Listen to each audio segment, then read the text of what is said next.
right. Hello, everyone, and welcome to a somewhat different episode of Real Conspiracies. I'm PJ Williams.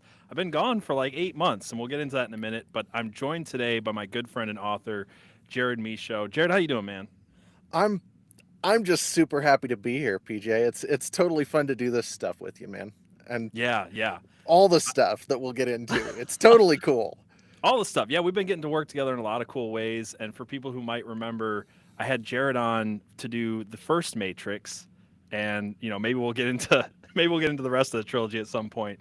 But that was a very fun episode. So yeah, I don't even know where to begin. Like I said, this is a very different episode. I told people on Twitter about 2 weeks ago, which is funny. We were going to do this episode 2 weeks ago, which is why I tweeted that out. I was like, I have something, just wait a little longer. But I told people, I'm like, I know I've been getting a lot of messages, and I appreciate your guys' messages, or appreciate everybody who's reached out to me and asked me where I've been. Been kind of away from social media, podcasting, everything for about 8 months. But I haven't been completely sitting on my hands.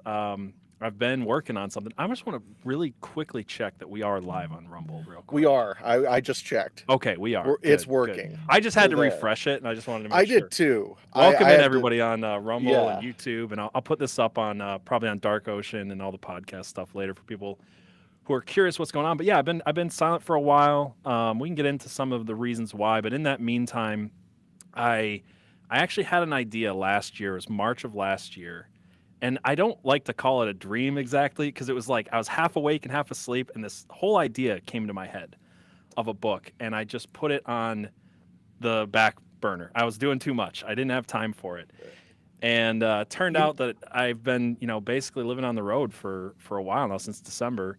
And in that time, I was like, well, I might as well start writing a book. So I had this idea. you know, a lot of times when the Holy Spirit is talking to you, it comes in ways like that. It's like you get these things that are kind of fully formed, and he puts them into your brain, and it's like you partner with him in doing these things, and so it's totally Right, awesome. It really is. So not to say this is inspired by God or something, but it's like he likes to help us create things. He likes to help us do these right. things, and it's totally fun.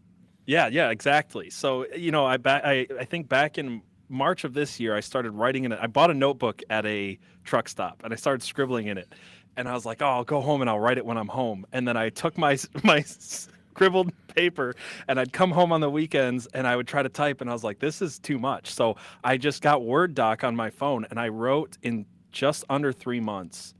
I wrote a 105,000 word rough draft of a book So completely with my so just thumbs on just to my give phone. just to give people an idea of what 105,000 words looks like, you're looking at something that is about this thick. Okay, Yeah, that's what you're looking at in 105,000 words. Just to give you some idea. In 3 months, that's what he did.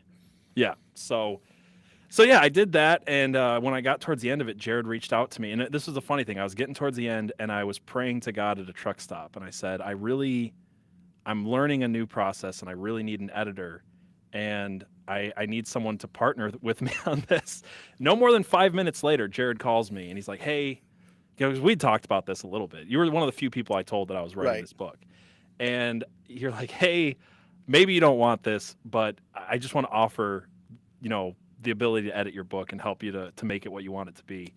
And it's been just little things like that that have happened along the way that have just made this whole process a lot of fun and very exciting. We'll get to the book. We're going to read part of it. We're going to talk about some stuff Jared and I are working on. I know I'm jumping all over the place, but That's all right. uh, That's all right. Well, some of it's just excitement, right? Like yeah, just so everybody's clear on this. It's I was told one time that publishing is an industry that runs on excitement.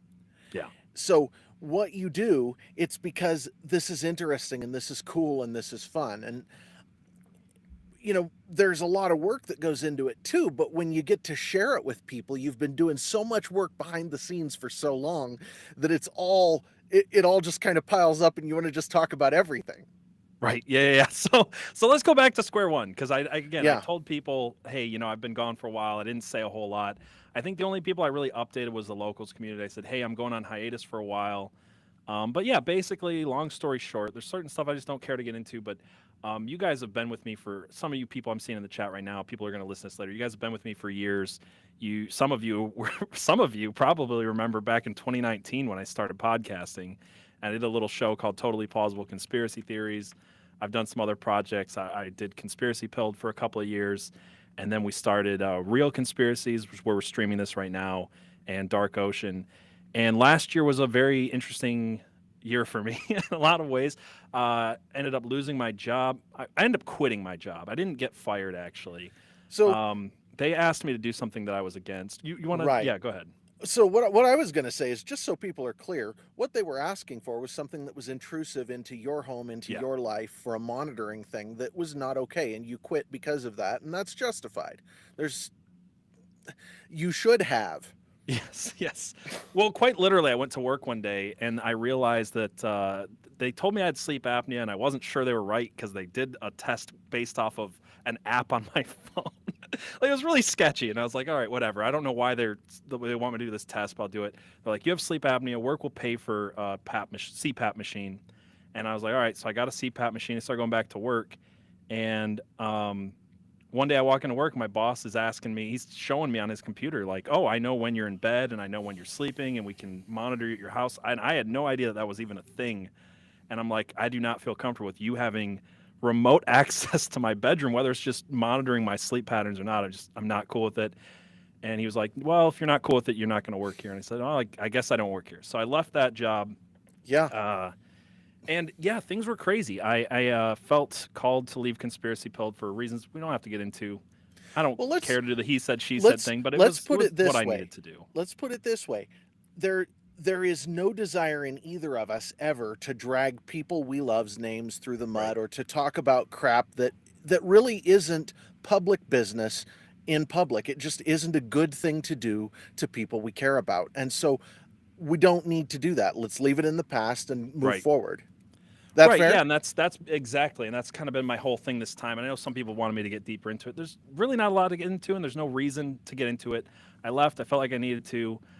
You guys supported me in starting Dark Ocean, continuing Real Conspiracies.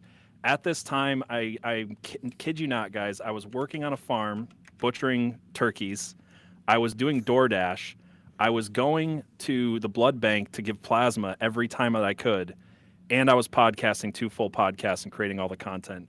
And that work schedule, it's not that it just burnt me out, it's that I was burnt out and unable to provide for my family. So through a lot of prayer, I decided I need to go back on the road, find a job that wasn't going to require this intrusive monitoring thing. And I ended up getting a job that I never wanted, which was over the road. I've been a truck driver for 10 years. I've never been over the road till this year. And what over the road means is that you live and sleep in a truck cab. So your truck has 2 seats in the front, a curtain, and then it's got like bunk beds and a refrigerator and all that stuff in the back. And my wife hates this joke, so if she's watching, she'll be mad at me for this, but I'm going to say it anyway.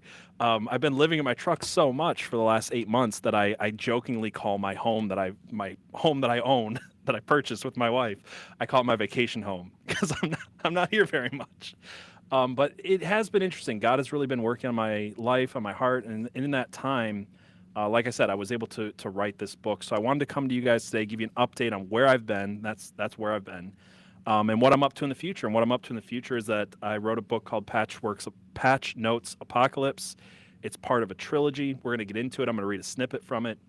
And I've been praying a lot about podcasting and if I'm supposed to return and what that looks like, because I know that's everybody else's other big question. So before we get into the book, I'm just going to answer that, and then we'll get into some other stuff. So I'm not home very much. It's very hard for me to do podcasting, but I've done so much research for this book. It is a fiction book, but I've done so much research for certain aspects of it that I've been putting together some episodes that I really want to take on the road. I really want to go on to some of my favorite podcasters' shows, and I've been talking to some of them. So I'm going to be doing that. I do want to start doing Real Conspiracies once in a while. I'm not going to put out a schedule. I'm not going to plan to have it be every other week or anything like that. I do have an episode scheduled soon.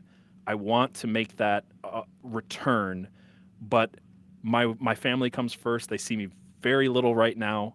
So just pray for us. Try support us if you can in the stuff that we create. But that's where I'm at right now. Is God's given me the time to write, and I'm going to write.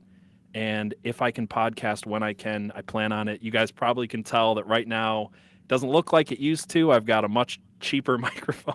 I tore my podcast studio apart after all this. We were hurting in bad ways because I really tried to push forward with the podcasting stuff as far as I could go before I called it quits, and I ended up having to sell everything. I sold everything. I tore my podcast studio apart. Through Jared's prodding, and another friend of mine, Kirsten, who's going to come on the show next week. They convinced me to set my podcast studio back up and to buy this microphone and this camera. So it's a little cheaper. The quality's a little less. But if you guys are okay with a little bit less production quality, I'm going to try to get some of these episodes out to you when I can. So that's the update on my life. Jared's let me interrupt there. Yeah, go ahead. Interrupt there. So guys, let's put a little bit of a different spin on this. Every time he puts out a podcast episode, he's taking time away from his family to do that, and he only gets like a couple of days a week or a day a week with them. So it's actually incredibly important that he takes his time with his family when he can. So no pressure, PJ. You do what you can, man. We all, and I have been part of his audience from before I became his friend, and I appreciate your podcasting as much as anything. And so I just want you to know, we all, and I'll speak for your audience, we all want you to be a healthy, happy human being with a good family life. Do what you need to do, dude. Yeah, I appreciate that. And like I said, if I do stuff in the future, it's going to be episodes that I can prepare for on the road, come home, record for an hour. Because some weekends, this is an exception because I told work that me and Jared were doing this today and I had to be home last night. But like last 2 weekends, let's put it into perspective. I got home Saturday evening and went back to work Sunday evening. And there have been a couple of times where I've been on the road for 2 weeks, 3 weeks at a time. So I need those days with my family as much as I possibly can. So, but yeah, beside that, let's talk about this book, and let's talk about some of the stuff we've been working on. But so just so everybody's clear on this, PJ wrote a book. It's a full-length novel. It's called Patch Notes Apocalypse, and we don't have a publication date yet, but he is working on the cover. He has got, we've edited a little snippet. This is really cool stuff. So what kind of book is this? Tell people.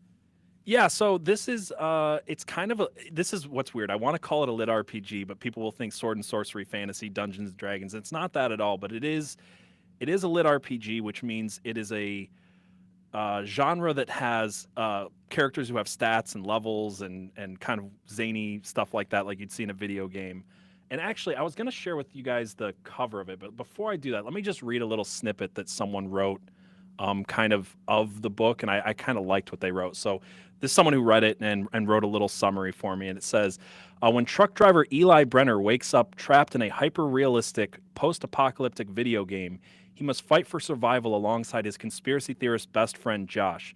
Facing zombies, cryptids, and hostile players, Eli grapples with the terrifying possibility that in this game, death isn't just a reset, it's the end. To find a way home, he must confront a reality more twisted than any virtual world. And to give you guys a sample of what the cover is going to look like, and this is still under construction, like everything else is with this, but I still wanted to share with you guys. This is the working cover for Patch Notes Apocalypse. It's Redacted Online Book 1. Redacted Online is the name of the video game that Josh and Eli get trapped inside of, and there's a reason for the naming of the game. There's a reason for a lot of this stuff, and I don't want to spoil any of the things. Sometimes, this is funny, sometimes my wife, who's been reading these along with me, I'll tell her an idea I have for the next section or the next book, and my wife will legitimately get mad at me if I bounce ideas off her. She's Spoilers. like, I'm enjoying it so much. Like, spoilers, don't tell me. So I did that this morning. I kind of spoiled something that I was writing. I think I'm on chapter 5 of book 2 right now in the rough draft. That's cool. Process, but so I'm not going to spoil it too much for you guys. And just so everybody's clear, I haven't actually read this yet. So what I try to do as an editor is I don't want to read it 5 times until I'm actually ready to edit it. So we've talked about a few general things. I understand some general things about it, but I'm looking forward to reading it right now, and I get to do that pretty soon. Like, I get to start my editing pretty soon, which is totally cool. So I'm looking forward to reading it too, PJ. This is totally fun. I appreciate it, man. Yeah. So, well, since you haven't read it, like, what questions would you want to ask me about it? Because I do want to read a snippet, but I feel like I need to set up that snippet a little bit before we get into it.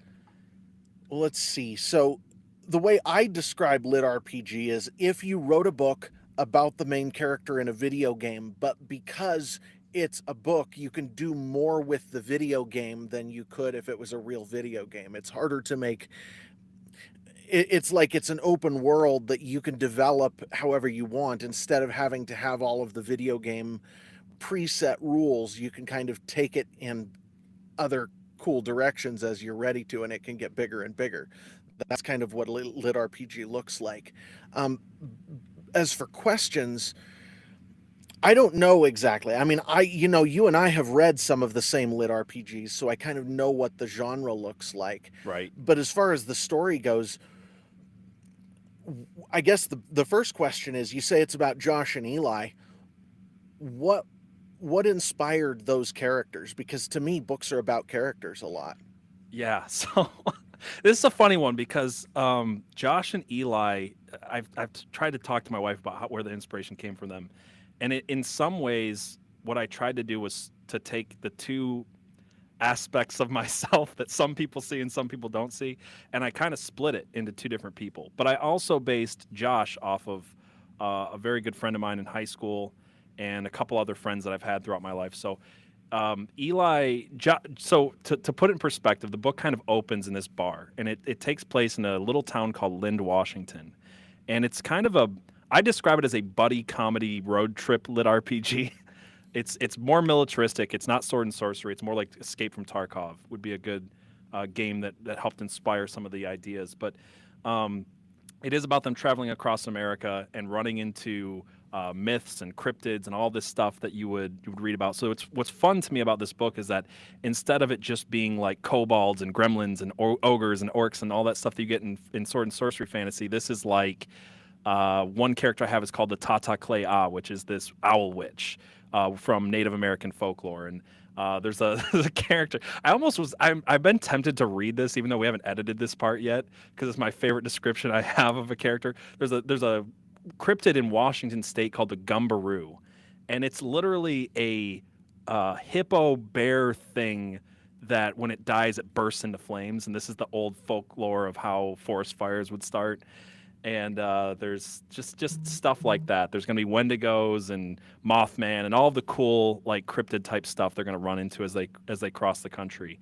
But Josh and Eli start off in this bar, and I love this bar scene to me because it's a real. I had to change the name of the bar, obviously, but because I'm doing a road trip comedy, I didn't change names of towns. I'm trying to write about places I've been, and as a truck driver and as just someone who's lived all over the place and gone all over the place, it's been fun to kind of write these places. Lind is a very tiny town. I actually did live there. The way it's described in the book, my brother who lived there with me, he read it and he's like, "Yeah, this is what it's like in Lind," and it's a very very tiny town in the middle of nowhere. I've always lived in very tiny towns in the middle of nowhere. For the record, that's like my life. That's where yeah. What's so funny about this though is like I thought because I haven't lived there in 13 years. Sure. I thought that I'd been describing it too small. And I was like, well, I've always said to people, it's got about 500 people. I'm like, it's probably bigger than that. So I went on the Google Census or whatever, and the 2023 census data said there was 502 people in the 2023 census, and I lived there in like 2012. So I'm like, oh, it was that small when I lived there. So for reference, I grew up 15 miles from a town of 250 people, and I currently live in a town of about 1,000 people. So, right? Yeah, so they're in this bar, and Josh, he's this conspiracy theorist. He loves listening to Coast to Coast AM and all the talk shows. And what's fun about exploring this, again, for the people who've been following me for a while and like all my conspiracy content, what I wanted to do I wanted to be able to talk about conspiracy theories in a fictional book. And that's not the main driving force of the story, but it's a very important thing to the concepts that I'm going for. And so Josh is kind of one of those like Reddit believe it kind of people. You know, he saw it on TikTok, so it's true. Yeah. And Eli's a little bit more on the skeptical side, and I think that there's some balance there between knowledge and wisdom that I'm playing with those two characters, where Eli's got to reel Josh back in a little bit, but sometimes he's got to be like, well, Josh is kind of crazy, but he might actually know some stuff. And so he's starting to realize through this book that some of the crazy, wild conspiracy theories that Josh had might be true, even if Josh doesn't have all the facts. So that's kind of a fun interplay between those characters. Like I said, I based it off of uh, sort of myself, where sometimes I sound like that crazy person and sometimes I'm a little skeptical, and then also base it off of other things. So it's kind of an amalgamation of friends that I've had growing up and Yeah. some of my own weird tendencies. So I think that's a great intro. yeah. I think that sets the stage pretty well. So and just for everybody's reference, I saw somebody in the chat, Aiken, saying that he doesn't like lit RPG, but this book sounds cool. Um, this, from what I've read so far, it is lit RPG, but it isn't like it goes super heavy into the like the stats and the levels and the stuff. It's like they're part of the story, but they're not they're not overpowering, which So is nice. yeah, I want to add to that too because I agree. Like I'm a big fan of lit RPG, and I've been listening to a ton of them lately. And it's a genre that has some really great hits, and it's got a lot of uh, not so great hits. Let's put it that way. What's the word I'm looking for? Like, It's hit or I don't want to say miss. trash, but it's got a lot of fluff. It's got a lot Well, of fluff. it does. This is actually when you look at the history of science fiction, that's actually how science fiction started out. It was Yes. like Yeah. it developed from this massive churn of people throwing out stuff that was, some of it was great and some of it was really really not great, and a lot of it was just fluff. Right. Yeah, and so I'm trying to avoid that. Like, I want to write a deeper story, obviously. And I will say, like, sometimes I do like those fluff stories of lit RPG because to me it's popcorn stuff. So Oh, me too. I've got a series right now that is the pulpiest series I've ever read. It's technically not good writing, but I've read 15 of the books because sometimes I just want to break from reality, and I like that, whatever. But That's uh, what lit RPG is for me too. yeah, It's like yeah, I like there's a it. particular author I like, and I'll read his stuff every now and then just because it's a break from life. So Sater in chat, by the way, he pointed out where Lind is. The only reason anyone would know where Lind is because yes, they do have a combo. They have a combine demolition derby once a year. And when I lived there, that happened. And you go from a town of 500 people, all of a sudden 10,000 people are in this town, and it's the desert. It's literally the desert, and 10,000 people in the desert watching combine tractors just crash into each other. So that's what Lind is known for. So. But that's yeah, they get hilarious. trapped in this game, and I don't want to go too much into all of that. You guys can read it, and I'm going to be posting this up. I mean, it'll be out when it's out, but I'll keep you guys updated. Uh, Probably won't be too long before. Especially, I'm thinking maybe if you're on locals, I'll start giving you guys some of the early edited chapters and stuff like that because I could definitely Cool. use some support. But um, what they get trapped in this video game, and they're fighting in another town that I used to know quite well called Deer Park, Washington. At this point in the story, and in this part of the story, they come across what's known as the Tacoma Narrows octopus, or the northwestern or the Pacific Northwest tree octopus. I didn't make any of these creatures up. These are like creatures that I've read about, and this is literally a tree octopus. So I changed the tree octopus to have this like venomous attack, and they're in the woods. It's nighttime. The ink attacks from these tree octopuses, I mean, they're just swarming them. And the ink attacks are very poisonous. So they're trapped in a hunting cabin, already puking and sick from corrosive damage. It's showing up in their indicators because, again, this is a lit RPG. And I think that's a good lead into a snippet from this chapter that I wrote called Night of the Living Squid.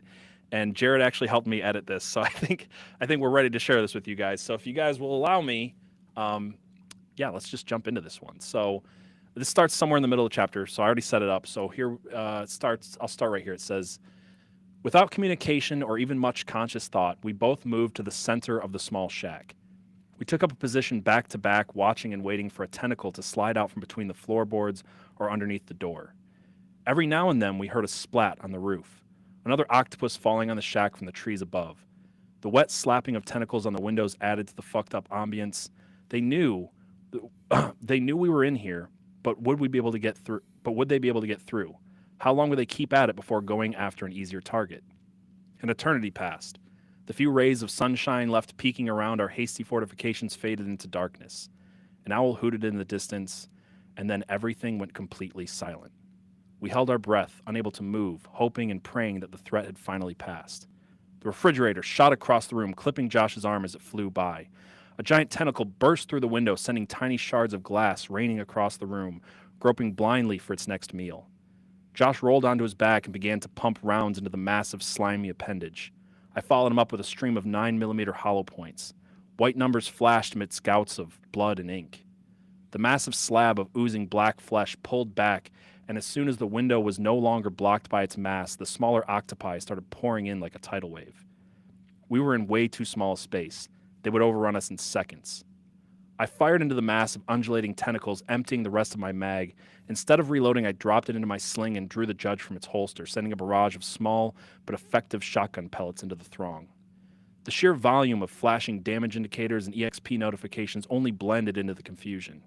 The numbers meant nothing to me. I was only concerned with stopping the advance of 1,000 tiny arms. Josh fed 5 shells into the tube magazine of his 870 in the few seconds it took me to fire those rounds, and he was back into the fight. Riot control, bitches! Boom, boom, boom! The mountain of squirming tentacles was like a nightmare straight out of Lovecraft, the way they were piled on top of each other, but Josh's supercharged riot control rounds blew it apart, sending the creatures flying away from the window. He advanced on the entry point with each shot. He might have been trying to make a hole for us to escape through. I don't actually know, because when the magazine ran dry and he started rapidly reloading his shotgun, the massive tentacle punched its way back into the room. I tackled Josh to the ground a split second before he was pounded into a meat pancake. We stayed low and scooted back towards the wall where the refrigerator had landed. The tentacle whipped back and forth over our heads. I made sure I was reloaded and caught Josh reaching for the orange shells on his bandolier.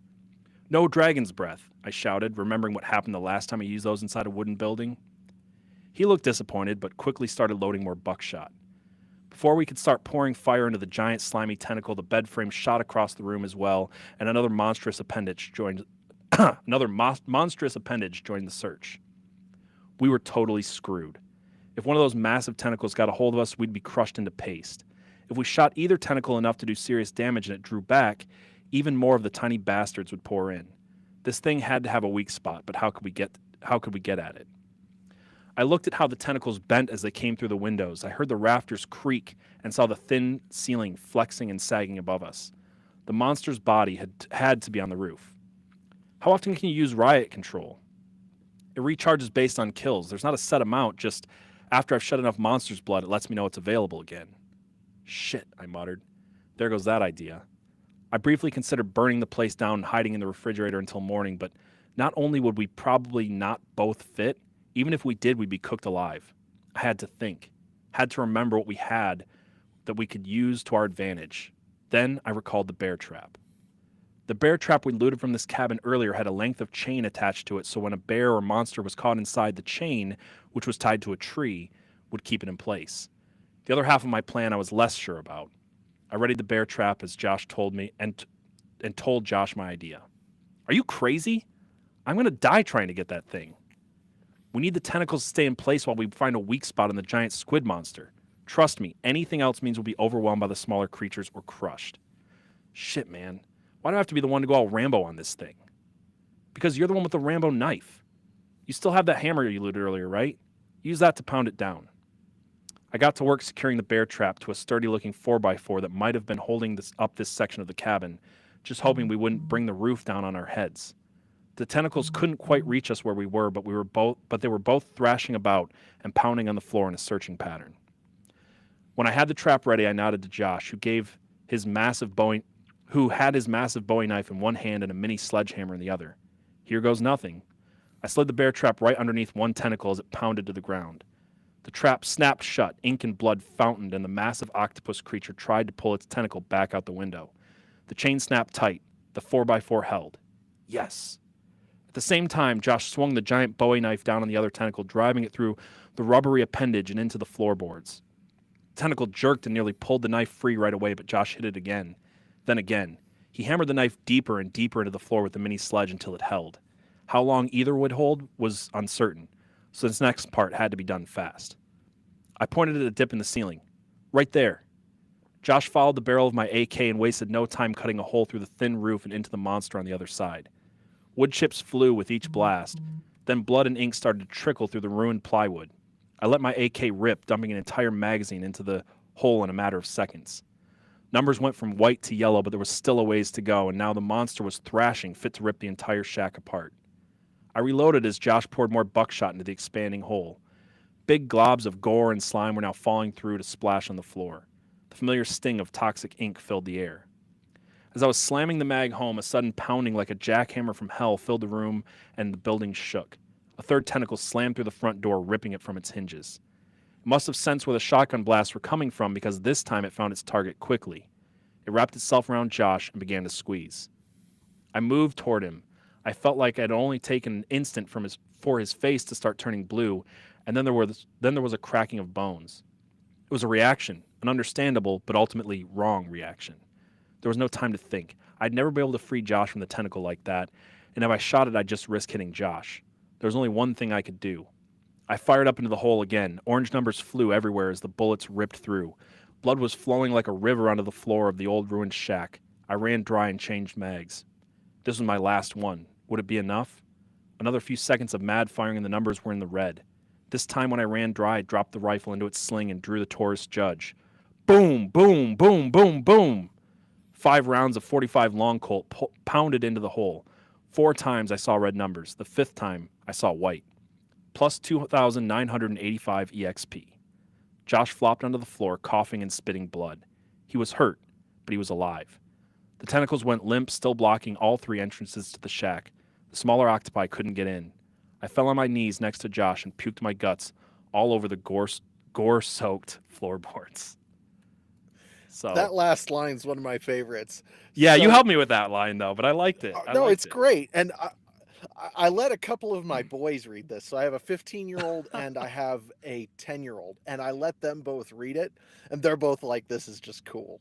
I like this. Oh, This thanks, is just man. cool." So I should have gave a little Yeah. content warning. I'm not writing this book PG. Let's just put it that way. It's not full of anything disturbing, but it's a 25 and a 27-year-old truck driver, former military guy. I tried to write it as honestly as I could of those things. So there is some cursing in it, but out of the violence and Yeah. some swear words and stuff like that. I'm not trying to go crazy, but yeah. No, it's different audiences. A lot of my stuff I Sure. write so that it is safe for kids, even though it's stuff I would want to read, but everything in its place. I have no objection to any of that stuff.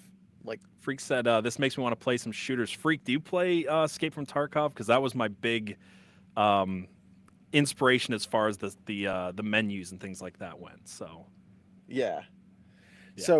Yeah. So that's your book. It's fully written. It needs editing, and it needs some production. It needs, when you get into the final phases of a book, you discover just how much goes into releasing one, and we don't, so you don't know when it's coming out, but it is fully written and it is in process. It is coming.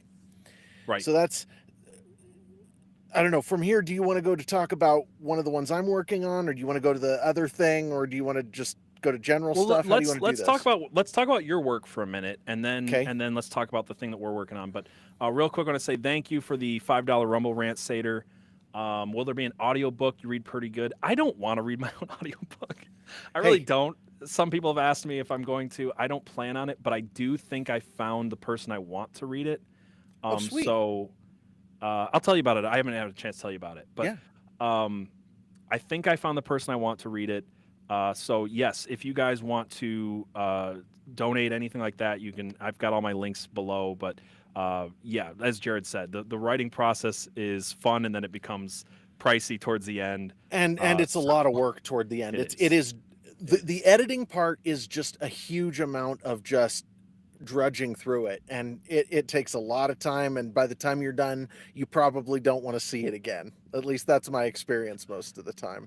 I've been read it. Okay, so like there is a scene or two in the third part of this book. I wrote it in 3 parts. It's like 34 chapters. So there's a scene or two that I've known for a while that I want to rework, and I've been so not wanting to because of the editing process is you just start to hate. You start to hate it after a while. Yeah. So like I'm trying to mentally prepare myself to have to go back and rewrite some stuff, but yeah, we're getting there. It'll be out when it's out, but Jared's been really helpful in getting me there, and I should have said I wrote it. It was 105,000 words in 2.5 months. I then went out on the road for 3 weeks. Told my wife, I'm like, I want to take a week off of work, and the only way I can do that is to go out for 3 weeks. So we took a week off for 4th of July, and in the 3 weeks leading up to the 4th of July, I did nothing but work on the second draft. And the second draft went from 105,000 words to 120,000 words. And then since then, I've done another draft, and we're getting there. We're getting there. But Yep. it's it should be probably just over 120,000 words when it's done. I think the sequel will be a bit longer. I'm probably That's 10,000 normal. words into that one. So That's a normal thing, is your Yeah. sequel's a bit longer.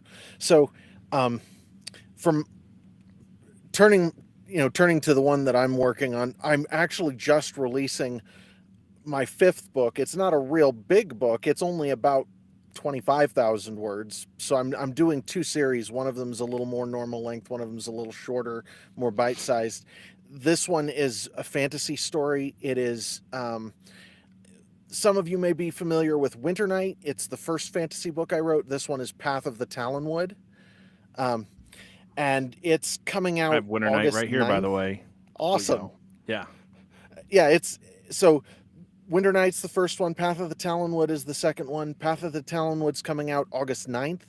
And my favorite part of the back of the book, I'll just recite the poem off the back because I remember it. A soul of stone and ice had she, the watcher of the wood, and from it came a dark resolve to triumph as she could. Though tried and tested, actually, you know what? I say I remember it, and then I go, wait a minute. Okay, yeah. It's different when you're on camera. Though, and then you yeah. have to remember. Though tried and I tempted.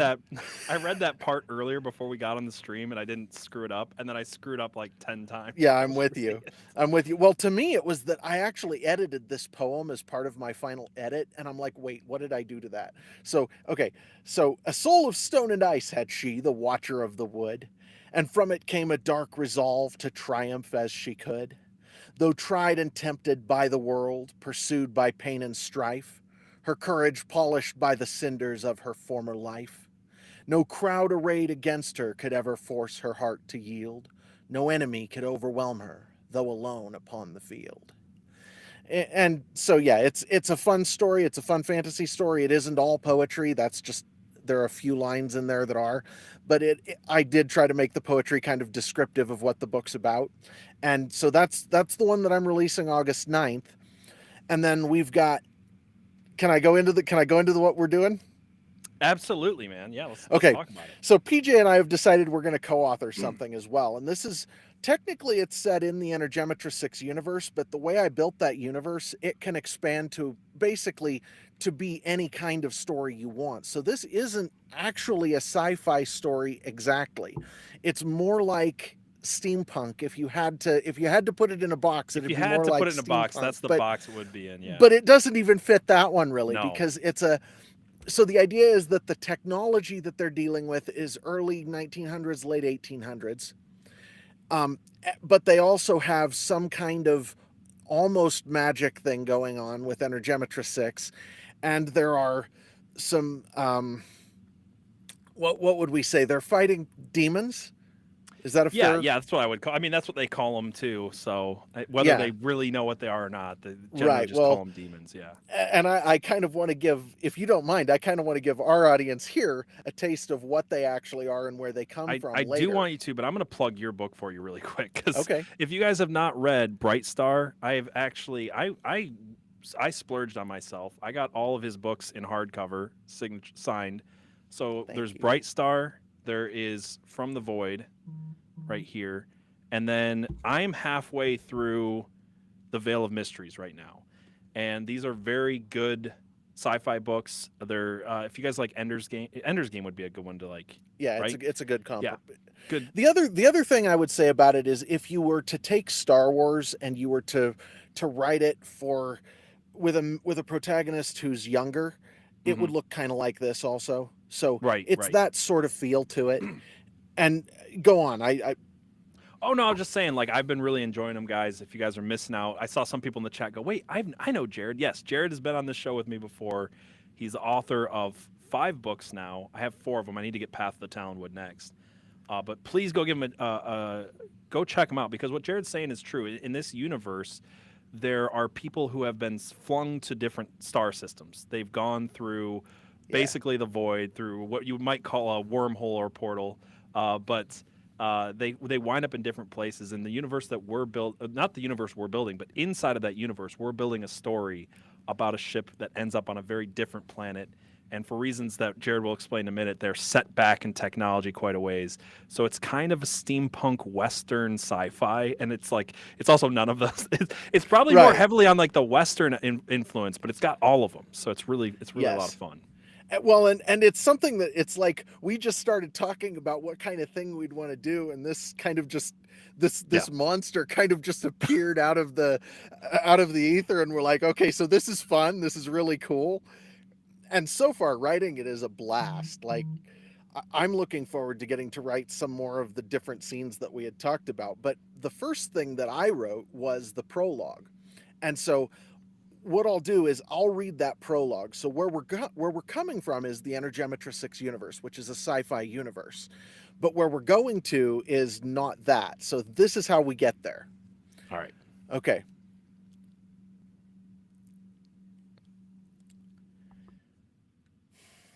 Her name was Gellikide, and she was the ugliest, most execrable, most odious, and by far the most vermin-ridden prison vessel the pre-Imperial Dominion ever captured from the Regalian Space Navy. Gellikide had not always been a prison ship, but her new owners could find nothing better to do with a vessel that had been holed clear through more than 15 times at the Second Battle of Solace. She leaked air like a sieve, even after they patched her up as best they were able.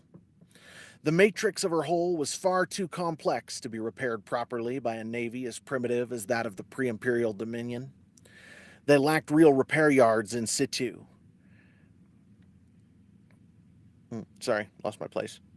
There. They lacked real repair yards in situ, and so had little use for the previously formidable battleship Gellikide.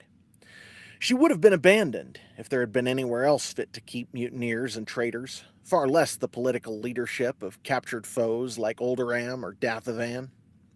Her pseudographs still worked, after all, and whoever said traitorous scum and politicians needed air.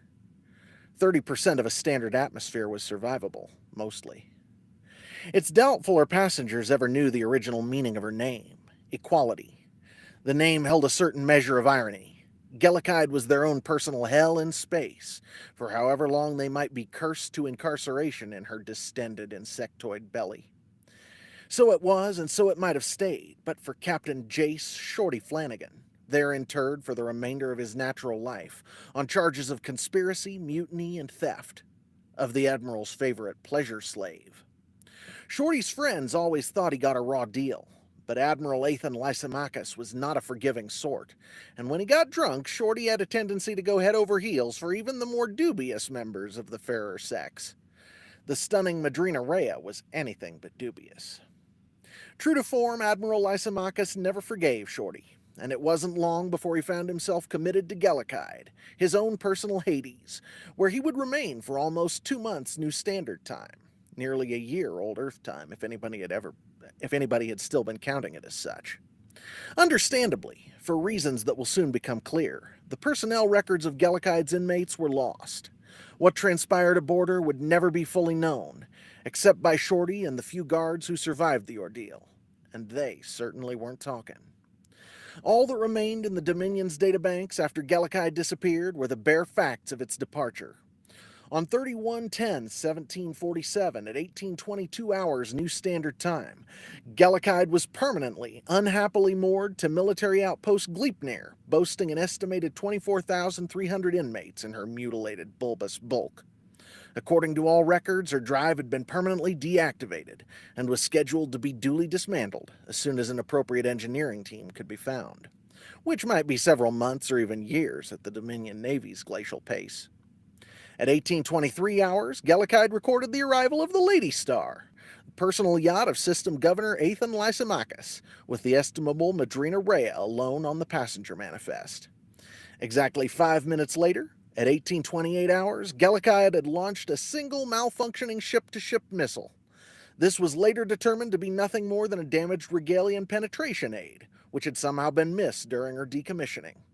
Even without a payload, the missile was more than capable of fouling the tractor port, generating the mooring line that held her fast to Gleipnir. Free at last, squawking just about every mayday and emergency signal then known to either Regalians or Dominion, Gellicide proceeded to fire her engines in a decidedly non-disabled fashion, fleeing madly for the edge of the solar system. At 1844 hours, Admiral System Governor Lysimachus, being especially forgiving after having been interrupted in the middle of his evening constitutional, ordered a full barrage of Lorraine Industries Barracuda Mark VII missiles be sent in immediate pursuit, and commanded Gellicide, now in the firm hand of former Dominion Captain Shorty Flanagan and the wayward Madrina Rhea, to return to Gleipnir, quote, "This instant or else, and if I can't have you, he can't either." They didn't return, but Shorty had a trick or two up his sleeve, changing his heading toward the immediately adjacent colonization command as the missiles raced home. 2 minutes later, at 1846, the missiles self-destructed on the apparent instruction of Admiral Lysimachus' own personal override code, inexplicably sent in an omnidirectional pulse from Gellicide. The code was rapidly changed, and Gleipnir Tactical dramatically outperformed Shorty's admittedly unfavorable forecasts. By 1854, another shoal of Barracudas had been launched in hot pursuit. For reasons that never actually became clear, it was not immediately apparent to the tactical command staff on Gleipnir that the missile's intercept with Gellicide actually lay in the space beyond Colonization Command's massive unmanned wormhole generator, though some dissatisfied staffers would be heard to grumble, when they were properly drunk, that they had told him, but the Admiral insisted. The generator, not scheduled for a colonization mission for the past month, still only required less than 3 minutes to spin up, and immediately proceeded to do so for reasons that again were never quite pinned down. Both Shorty and Admiral Lysimachus miscalculated. Shorty failed to give Lysimachus' staff sufficient credit, not that he had much choice in the matter. For his part, Tactical Commander Stuart McNeil, under some slight duress from Lysimachus, failed to realize that their missiles would arrive too late at the now active and rapidly fluctuating wormhole. Authors note it wasn't actually a wormhole, it was a universal puncture into null space, driven by secondary Energemetra 6 field effects. Not that it actually matters what the idiots at Dominion Colonization Command called it. By some inexplicable mischance, the wormhole opened, the ship arrived, and the missiles detonated prematurely, all within a few femtoseconds of each other, at roughly 20 hours New Standard Time on 31/10/1747. Dominion records state that not even Gellicade's rats survived, though Dominion Colonization Command would later demand an accounting of even their tiny unwelcome bodies before the dust of their vaporized wormhole generator ever settled. Gellicade's passengers would have disagreed, if they weren't busy puking their collective guts out. By whatever whim of fate, the ever so incorrectly named wormhole generator had completed its cycle at exactly the right moment for Shorty, his new fiancée, and his merry band of outlaws to pass through, only to be punched across the width and breadth of reality by the premature detonation of 12 Barracuda Mark VII missiles. Several subjective hours later, very much poorer for their lost meals and the insanity-inducing trip across the void between universes, they re-entered normal space in a location none of them had ever seen before. Nor would they have time to contemplate their luck, good or otherwise, as the ship was still rapidly leaking atmosphere from several of its now reopened battle scars. It took precisely 15 hours for them to locate and set course for a planet that was even marginally capable of supporting life. The next 4 days of travel were the most hair-raising any of the group ever experienced, and when they arrived, the massive ship, which had never actually been intended to enter a planet's atmosphere, somehow managed to land without killing a single newly emancipated citizen of the brand new human world of Lucina. Sadly, the group's misfortune did not end there. Their hastily chosen landing site, originally believed to be a salt flat, was actually a giant patch of white algae, sitting on the surface of the only thing the group had ever smelled that was even fouler than Gellicade's remaining air. The O'Flactory Bayou was very probably the worst possible location the unintentional colonists could have chosen as a landing site. Gellicide, already abused by 2 battles and an unconventional re-entry into atmosphere, rapidly rapidly began to sink.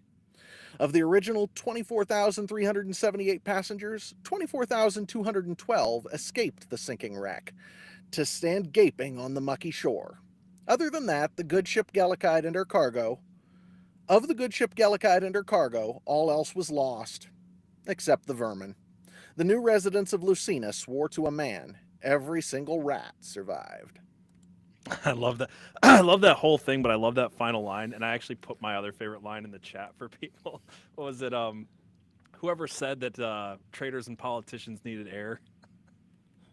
I some of this stuff just comes to me and it's just too hilarious not to put in there. It's like this whole book is entertaining. It's intended to be just entertaining, and that sort of semi-sarcastic, almost Western desperado feel is what we're Right. going for. And so the whole, starting out with a space pirate introduction is a totally cool way to approach it. I think. I thought the whole Dude, thing was well, fun. what was so cool is like we had talked about this idea on the phone, and I don't know when it was. One day, a few days later, maybe you sent me that intro, and I was like, "Oh, we have a book. We absolutely have a book." So then I read that, and I was so excited. I started writing the next few chapters, where it shifts from POV to, well, it's still third person, but it shifts to a Right. character that we're calling Stranger. For that's the only name he knows. He doesn't know who he is. There's a funny little backstory about why someone calls him Stranger. He's like, "Oh, I guess that's my name," and he sticks with it, right? So you've got Yeah. this kind of lone bounty hunter out there in the swampy area of this planet Lucina that's been set back in time, and it's kind of developed in this Western way. And my wife, going back to my wife, who's probably watching upstairs right now, she read all of Patch Notes Apocalypse. She was mad at me when she finished it because she said, "I'm mad because I want to know what happens next." So she enjoyed that book. She's not a big lit RPG fan. She read your intro and the first chapter that I wrote, and after she was done reading it, she's like, "Oh, this is actually good." she's like, "Oh, you're going to be an author," and I was like, "I guess." I found it funny because the way it came across was is. like, "Oh, I finally believe in you now," but it was really Well, funny. at the same time, though, that shows that she's honest. She's like Yeah, realizing, and it's cool to see in real time people realize, no, this is really cool. yeah, And that is just, I don't know, as an author, that's actually totally cool to experience. It's like watching one time a few months ago, I was at a conference and I watched a girl read a whole one of my books from the void in front of me. She sat down, she was bored, she sat down and read it, and by the time she's done, she hands me her credit card. She says, "I want it." And I'm like, wow, what a compliment, man. That's right. amazing. Like that just I still remember it. I still feel good about it. And I'm looking forward to seeing her next year, hopefully at the same conference. It's like that's the sort of thing that will stick with me for the rest of my life because it's so cool. So it's watching people realize and see how good it is there's nothing to compare. It's like, No, you're right, and you said something a minute ago that I love to hit on because yeah, you said it's fun, and it's like I think that people forget that you can have stories, because I think this is where we have this big crossover, not just in belief because we have similar beliefs, but we believe when it comes to writing that or books that they should be fun, but that they also should have some depth to them. And that's what I love yeah, about your works, and that's what I'm trying to do with mine. I think that in this, Jared, I don't want to spoil the themes that we're going for, because you'll sure. discover them as you read, but we have very clear themes throughout, but that doesn't mean that we're not having fun with it. We're not, like there's Right. Well, a fun story is the price of entrance, right? It's like yes, if you're not giving a fun story to your readers, then you might as well not be writing. It doesn't people don't want to be preached at. We get plenty of that from the woke right, mob doing the mainstream entertainment complex. We don't need preaching at us. What we need is fun stories that hopefully have something useful buried in them as well. Like right. if I connect with a character, that's a plus, man. That's great. If we're able to have some themes, or if we're able to have some truth in there that's actually valuable, that people relate to and they go, it helps me to see life a little better, it helps me to see things differently, that's great. But you don't want to preach. That's like Hmm. it, it makes Well, the thing is, something if you tell a worthless. good story, what is a good story is the only way you can tell a good story is if it's true. And when Yeah. I mean that as in like you know, the way the characters react to the world, the way that people act in the situations they're in, and the outcomes and the themes, if they're true, then that makes a good story. So at the end of the day, if you're writing something that's preachy but it's not a good story, then who Yeah. cares? And if you're writing a good story, You don't need to it be preachy. it doesn't have to be preachy, because you're going Right. to be telling truth in that story to make it good. And I want to keep going down this road a little bit, but there is one other thing I want to read to people. I want to read them my Star Tenders piece. Do that, but real quick, I just want to say to the Before we're chat. done, I mean, Oh right yeah, before we're done, let's do that okay. right before we're done. I would like to say to the chat, we're gonna keep chatting. We're gonna talk for a little bit more. We got some more stuff to get to, but if you have any questions for Jared or myself about our Yeah. books, about the things that we're working on, start dropping those in the chat right now. We'll take a few minutes and just answer questions. I know I've probably missed some that you guys have been saying, but I'd love to answer any questions you have or get any feedback. But yeah, so that's what we're working on. Do we want to talk about the Stranger and the universe we're building a little bit? Yeah. Or, yeah. No, I'd love to. So, you know, this is all kind of in flux still, because unlike PJ's book or the ones that I've already written, those are down, they're finished, Right. and a lot of times, and this is fair warning for everybody, a lot of times when you're writing, you get halfway through and you go back and you change major things because you discover that it needs to be something that you thought it wasn't, or there needs to be something different there and so that's something that will almost certainly happen with this book. There will almost certainly be major things that get changed, but at its current conception, talking about it as its current conception, the idea is that Stranger he doesn't know where he's from. And actually, we don't know where he's from yet either. It's true. We don't. We have ideas. I have some ideas for where he might be from, but there are like 5 of them and they're all totally different. So we don't know where he's from. He doesn't know where he's from. He appeared on this planet, which nobody knows how to get there. This colony group, it wasn't even a colony group. This prison ship got lost in space, essentially, wound up at this planet, landed and lost their ship. So they're reduced to a very basic tech level. They've got nothing that they started with. And Stranger appears on this planet in totally mysterious circumstances, and he doesn't know who he is. He doesn't have any memory. And so how about you go forward from there? Yeah. So we're writing about a planet that these people. Let me put it this way: there are creatures that existed before they got there, and they don't know exactly what they are, where they come from, but they call them demons. They inhabit many different forms, and there's a bounty system that is partially based on harvesting parts from these demons that are being used by this society for advancements in technology and all this stuff. So there's some conflict that's going on there with basically using demonic energy to power a society that we're exploring with this book. Right. And Stranger falls in a very different category than everybody else. There's reasons that are already being explored in where we're writing, but will be explored throughout the book, of why he's a bit of a loner, where he comes from, what his belief system is, and if his belief system or the other belief systems are true on this. So there's a lot of 6-shooters and lever actions and adrenochrome. Yeah, I mean, yeah, really, that is sort of where we're going. It is definitely part of this. Yeah, it's like, yes, yeah, wink, yeah. wink. So yeah, but yeah, I love it because it starts off, after this cool scene. I'll just spoil a little bit of what we've got down so far. It starts off with Stranger deciding he's going to try to work with another group of this ragtag group of bounty hunters, and they're pretty unhinged and pretty weird in their own ways, and they're chasing after this pig-faced 7-foot-tall humanoid in the bayous. And there's a pretty cool gun scene that happens there. There's some I don't want to spoil too much, but like that's what we're going for, and it's very fun. We're only, I think our rough draft is only like 13,000-ish words in, so we're kind of playing it out. But I just loved your intro so much, and this idea that I wanted to share with people. Well, and that intro also inspired me to write a piece about where the demons came from, and we'll read that at the end. But the whole thing though is like, actually the adrenochrome point is really kind of an important one. what I would say, and if you don't mind me getting a little more philosophical here for a minute, Absolutely, dude. our society is so used to this double layered, and I say double, but really there are 3 or 4 layers of it's okay to believe this. The mainstream narrative has kind of crumbled over the last few years. I don't know a lot of people who actually believe the whole mainstream narrative now. But that's number 1 level of it's okay to believe this.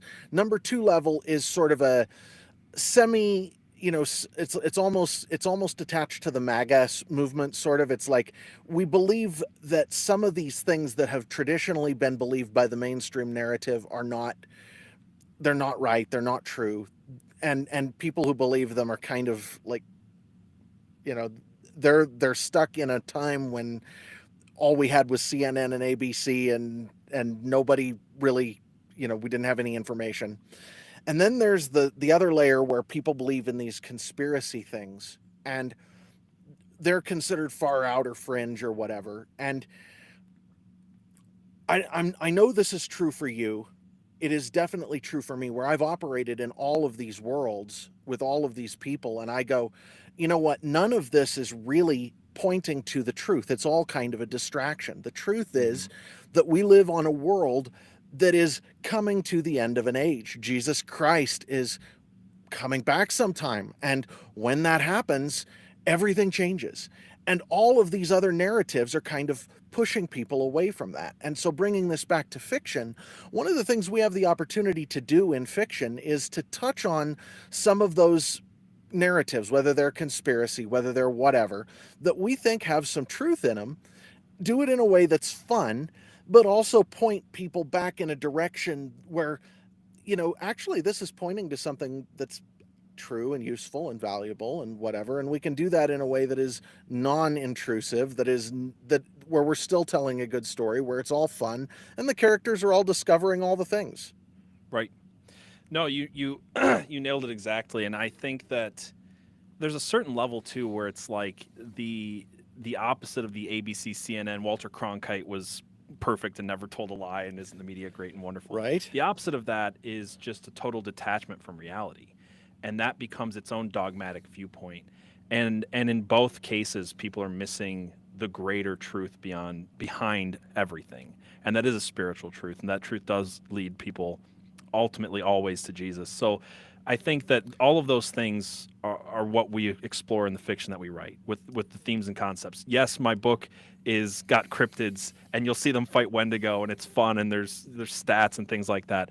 But there's a deeper religious or spiritual journey that Eli is going through, and call it a confronting. Truth journey. It is a truth journey. It is, and he's confronting, not just Josh's conspiracy theories, and not just the nature. He's literally actually confronting the nature of reality is a big concept I'm going for. And for people who are interested in those types of stories, go back and listen to Jared and I's coverage of The Matrix, because if you listen to that episode, you'll understand the mind frame that I was in as I wrote this book, and the themes that I'm putting throughout. So,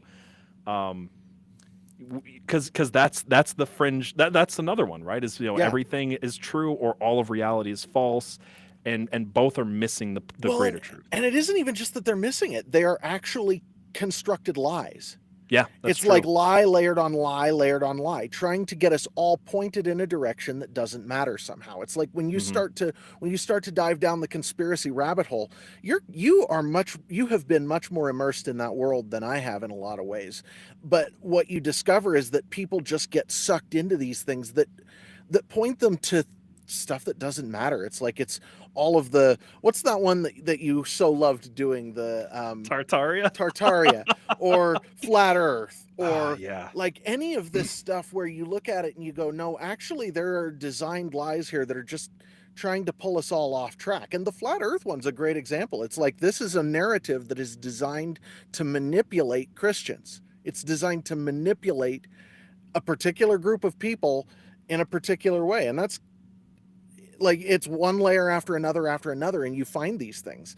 And it's just not something that, like, we could sit and we could do a show together, like in Dark Ocean, where we talk about these things. And there are certain episodes I'd love to put out with you. Like we still need to talk about Bitcoin, that kind of thing. It's like there are things that are fun to talk about, and maybe it'll help people. But Right.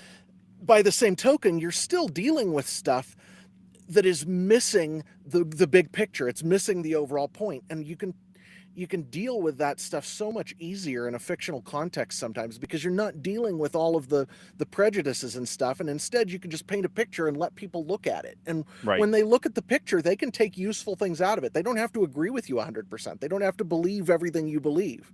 And you can paint that picture in words in a way that's not just preachy. And that's to Yeah. me, like, I've had a lot of people ask me if I was going to write, about this conspiracy or that conspiracy, or write books in that way. And it's like, to me, I feel like fiction is a much more effective form of communicating truth than just just a list of facts, because people can take those lists of facts and twist them whichever way they want. And I think if you paint a picture in words good enough, people are going to see something true in it. And I think that takeaway is a much more deeply resonating truth anyway. Because again, you could write people can write nonfiction, this is the facts and this is the facts, and both of them are 100% in disagreement with each other, and they're completely missing the greater truth anyway. No, there's no Tartaria in this book, by the way, for people asking that question. That's it's too early to call this. I think we could put Tartaria in our book with Scripture. Yeah, we'll see. I think we could totally put Tartaria in there. That would be I mean, you think about what's going on that planet, we could totally do something like that would be hilarious. It would be totally hilarious. It would be very fun. I will say I nearly lost my mind those 6 months I dove into Tartaria. That was the longest I ever worked on an episode, because I just listened to everything everyone said forever. Yeah. That was something. That was something, guys. Oh. Where do we go from here? People are asking, when's the book come out? Things like that. I can't give you a date. I will say, as far as Lit RPG goes, there's a really great way that I've seen that supports that particular genre and helps grow, get people into it. And I want to just put this out there. Like, I don't expect to make a single dime off of this first book. What I really want to do is get it out there in front of people. So at some point, I'm going to be putting the chapters up for free on a site called Royal Road. If you guys want to check out Royal Road, if you're into Lit RPG, whatever, if you want to just create an account so that way when my book's up there, you can read it and rate it and help it grow that way, that would be great. Part of it too is it will be as far as the non-physical copy goes, if you want to read it on a screen, it will be up for free on Royal Road. Beyond that, I really want to make an audiobook of this. That's how I listen to books. The reason I actually haven't finished all of Jared's books was I kept trying to read them physically, and I don't have the time. And then I was like, you know what? He's got a podcast. So by the way, for you audio listeners, go follow Energemetrix 6 podcast. Listen to it. All of his stuff is up there. It's been read by a live cast, and I've been super enjoying it. I'm almost through the Veil of Mysteries now. I think about halfway through the Veil of Mysteries now. But audiobook is very important to me. So just working to set that money aside. If you guys want to support, make that happen. That would be really awesome. But that's my goal. Is Jared and me are going to work on the editing really soon. It'll first be available on Royal Road, I think, and then I want to put it out where people get physical copies. And most important to me, anyway, is getting an audiobook done. So that's the goal, guys. Two things, actually. And number one, yes, all of the audio of my stuff is available freely. We read it as a podcast. PJ points out he's an audio guy. It is not read at professional audiobook quality, and I actually kind of did that on purpose. I wanted to make it available for free to people, but I also do want to get a professional quality audiobook out there that people can buy if they really want to, if they want to support me or whatever. But then you can also go get the podcast and just listen to it, because it's all there. And it's available on Rumble, it's available on YouTube, or if you just put Energemetrix 6 into any podcast app, it's there. The other thing is, if you want ebook copies of my stuff, if you go to e6universe.com and you sign up for the email list, I just email them out. I want people to have the stories. I have physical copies up for sale there of the 5 books that I currently have available. I need to do a little renovation on my shop there so that you can get a package deal on all of it, but it's all there. So that's available. I am thinking about doing the Royal Road thing as well, PJ. I think that's a great idea. Because to me, this is more about getting stories in people's hands, and people like physical books. So if you give them the story and they like it, then the chances of them going and getting a physical book at some point is pretty good. Right, So exactly. And some of the biggest books, at least in sci-fi and lit RPG in the last few years, have been on Royal Road completely for free, and then have made it as audiobooks and have made it as physical books and stuff like that. If you guys aren't familiar, please go make an account. It'll be up there as soon as we can get it up there. I expect this book will come out this year. I want to have the next book done and edited and out sometime early next year is my goal. I for some reason, like the pacing of it started to click with me this week, and it's the only good. reason I'm looking forward to going back on the road is because I'm ready to just start writing that and getting more done with the book Jared and I are working on. I don't know if That'll it's, I probably think be a it's little probably like this slower. for you. That one probably will be a little slower because we're We'll get it as we go. We are making I don't- progress, but it doesn't right. come together as fast because I don't know. It's like And I'm okay with that. And Me we've talked too. about it before. That one probably will be a little slower. But I'm starting to I probably like this with you too, but when I start to write a story, I'm really slow for a minute and then it clicks and I just start running with it. With this book, the Patch Notes Apocalypse, I wrote the last 30,000 words. I kid you not, in less than a week. I wrote 30,000 words towards the end in less than a week because it just came together for me so quickly by the end, and my pace just kept picking up. And so that's kind of how it is for me. It's just the boulder starts rolling down the hill, and once the idea is there, and I know where it's going, it's I not so bad. I actually have trouble, man. This might surprise people, but I felt like I need to do this since I was 12 years old, but it's actually really hard for me to write. I'm not the way my brain naturally does things. It isn't in words or pictures. It's a kind of raw connections. It's like all of the different things and how they connect together is how my thoughts work. So actually translating that into words and getting it all on paper in a cohesive narrative in a way that works is kind of tough.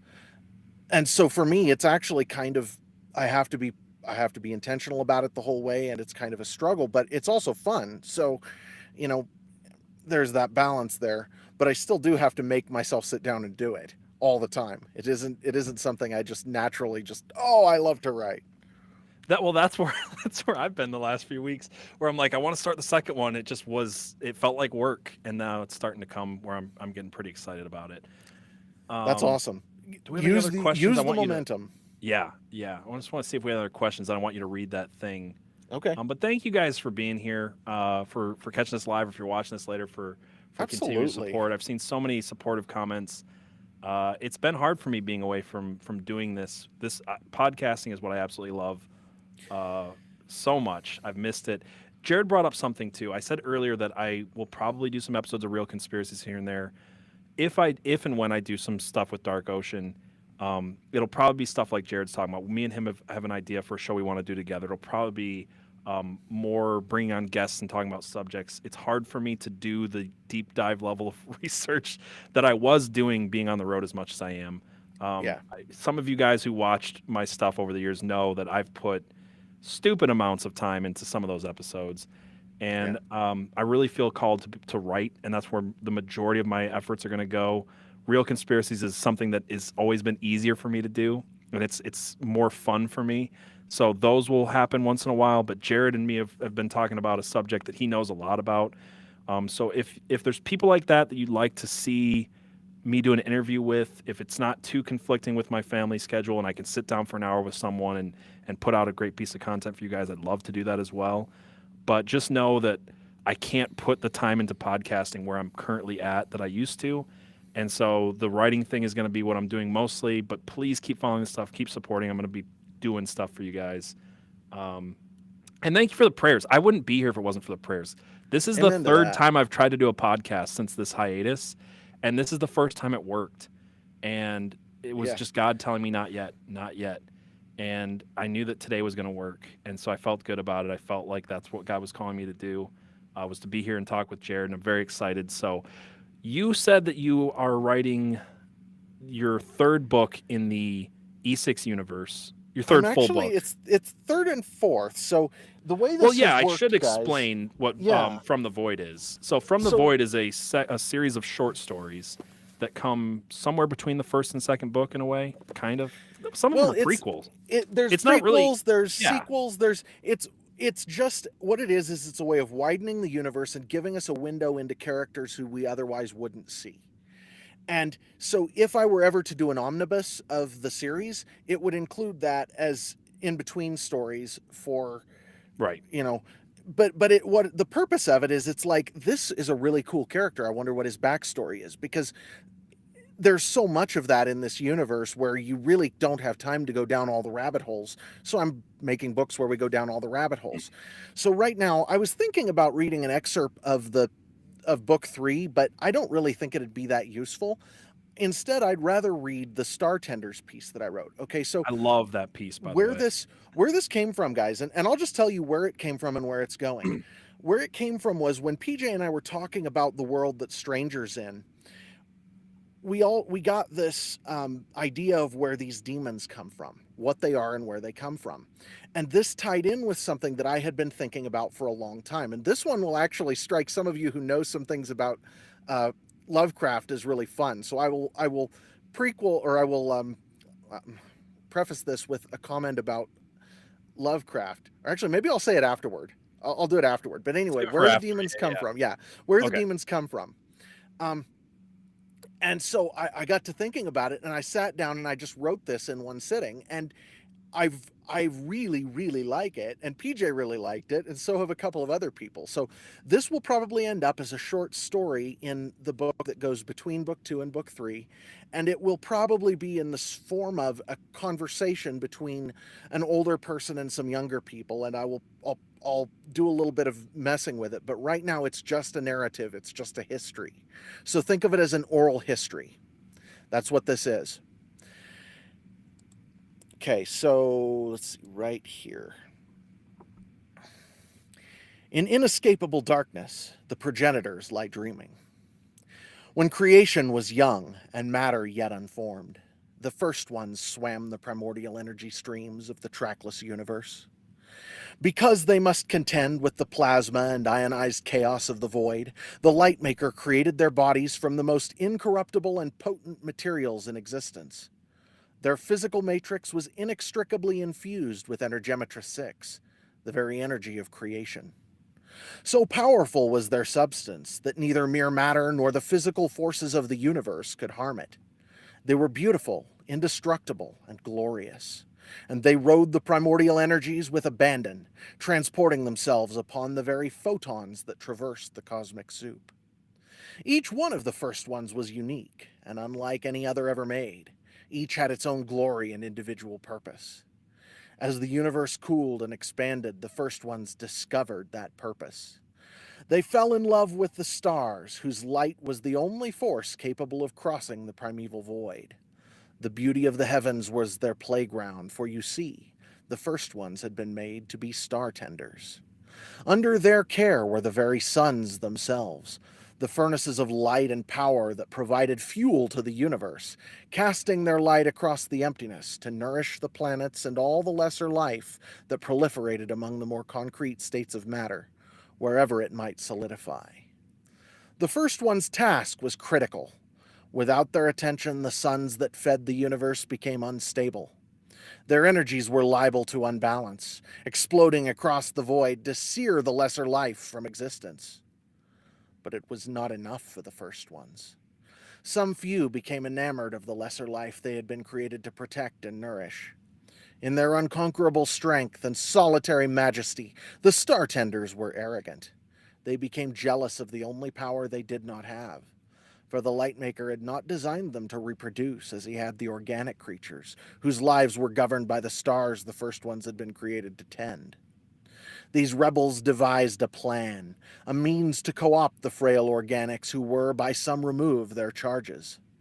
The first one's minds, created to understand and manipulate matter at its most basic level, turned to the task of conceiving races of supermen, each in the likeness of the mighty progenitor who spawned them, bred with the help of the same organics their stars domineered.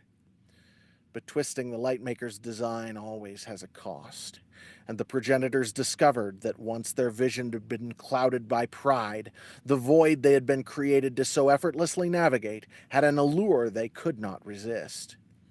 As they had been made to tend the beauty of the heavens, their undoing was to fall in love with the very nature of the void itself. Once they had broken the Lightmaker's order, they began to find fascination in how that order might be endlessly twisted into more and more grotesquely pleasing perversions of itself. Minds that had been made to understand the very nature of matter and its permutations could also devise infinite variations upon its intended form for their own amusement. However depraved those variations might be, it was, after all, only lesser life.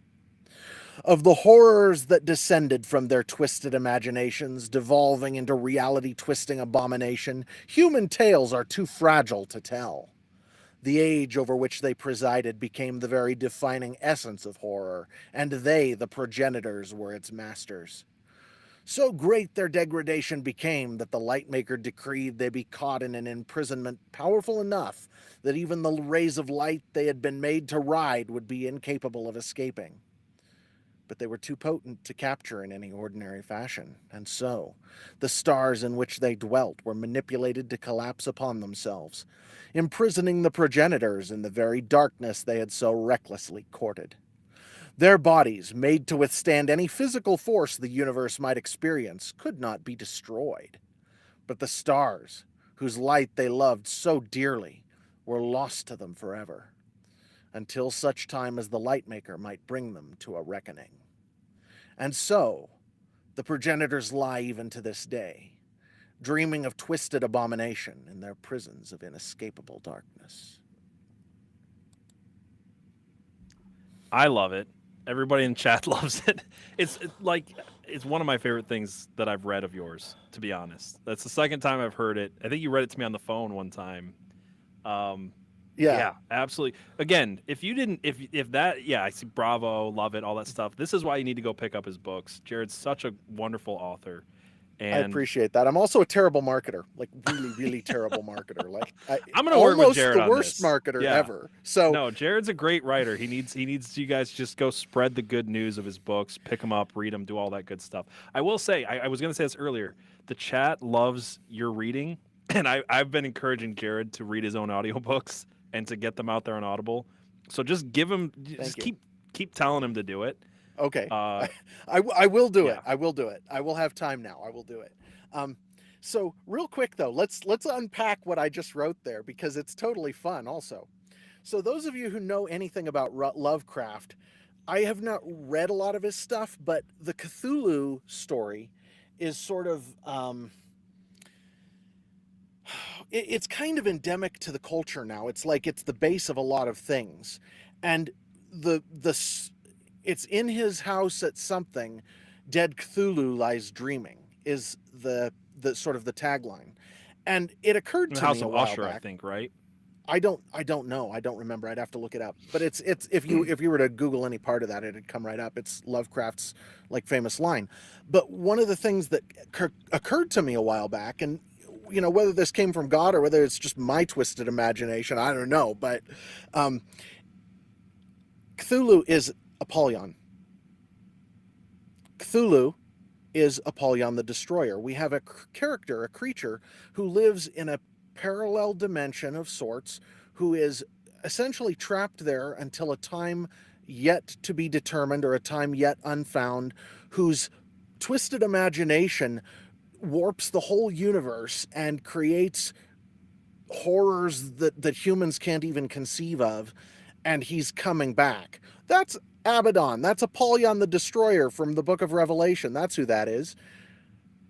Okay, well, so I started thinking about this, and I'm like, okay, so if that's Apollyon, and he was put in the bottomless pit, or, you know, in the way the Book of Enoch says it, I think, is in a desert, under the desert in darkness, to await a time of, well, okay, so what could, if you have a creature that is a star, because these angels were sort of equivalent to stars, or they were equivalent, they were made equivalent with stars somehow.